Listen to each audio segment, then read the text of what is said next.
markets in the United States, Canada and the United Kingdom. They sell products from around the world. Their whole trade guarantee promises that consumers can shop with a conscience. Most business people are honest and ethical. In fact, it turns out that the more ethical they are, the better the company performance. In the cutthroat supermarket business, it's important to stake out your own territory. The company's motto is whole foods, whole people, whole planet. At the center of this amazing story is co-founder John Mackey. To understand the Whole Foods market, you have to understand him. The original vision for Whole Foods was, very simply, is we wanted to sell healthy food to people, earn a living, and have fun. The higher purpose of Whole Foods has become a lot deeper and more complex than it was back 34 years ago. And that brings us to mission. Mission is something Mackey takes seriously. It's not just platitudes for a wall plaque in a corporate lobby. It's the statement that embodies his ethical perspective. We want to sell healthy food to people, help people to reach their highest potential through having good health. We also have a sense that the people that work for us should be flourishing and should be happy in their work, and we also feel a responsibility for the larger communities that we're trading with. It's been on Fortune's 100 Best Companies to Work For list for 18 years in a row.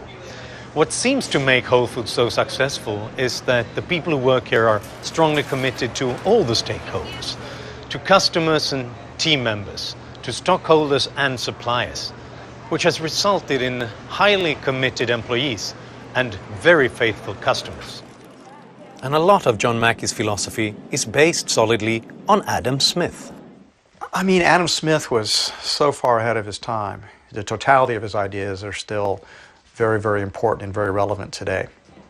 Smith gives us a way of thinking about markets and morality together.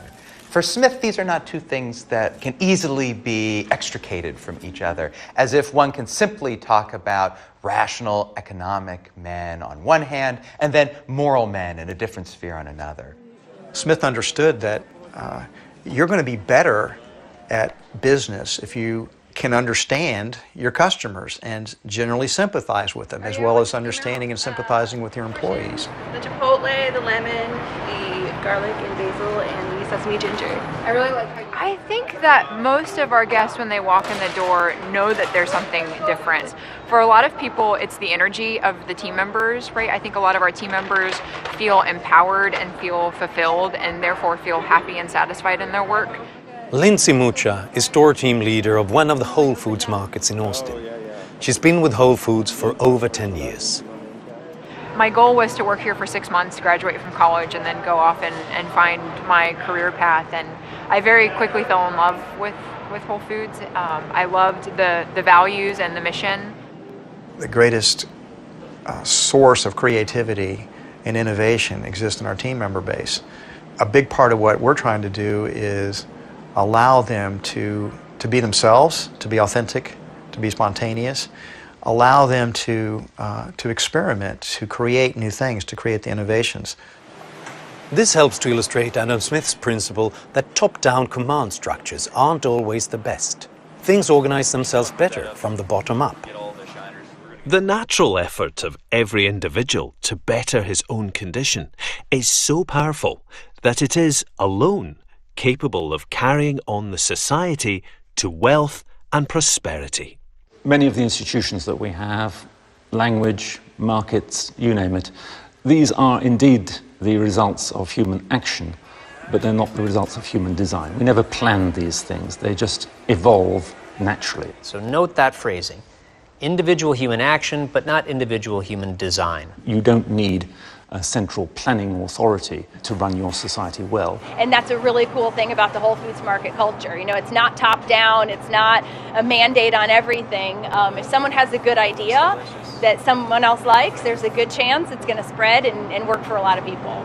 Carol Medeiros is produce coordinator at Whole Foods Markets in Austin, Texas. I would say that, you know, we're always trying to find what's new and what's next, and a lot of times, most of the time, our best ideas come from the team members that work in the stores every day.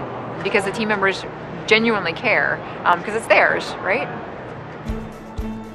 Whole Foods Market's success in promoting healthy foods has spawned increased competition in the marketplace. In response, the company is opening a new line of stores called 365 by Whole Foods Market, which they hope will make their products more accessible to more consumers.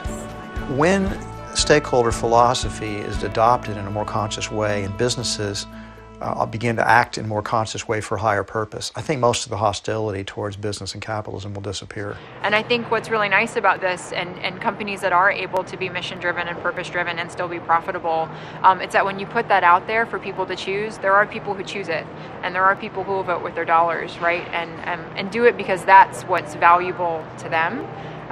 So I think that's nice. It's about choice. For markets to make good on the hope that they would bring what Smith called universal opulence to all ranks of people, Smith thought that it was necessary for them to be supplemented by a certain conception of morality.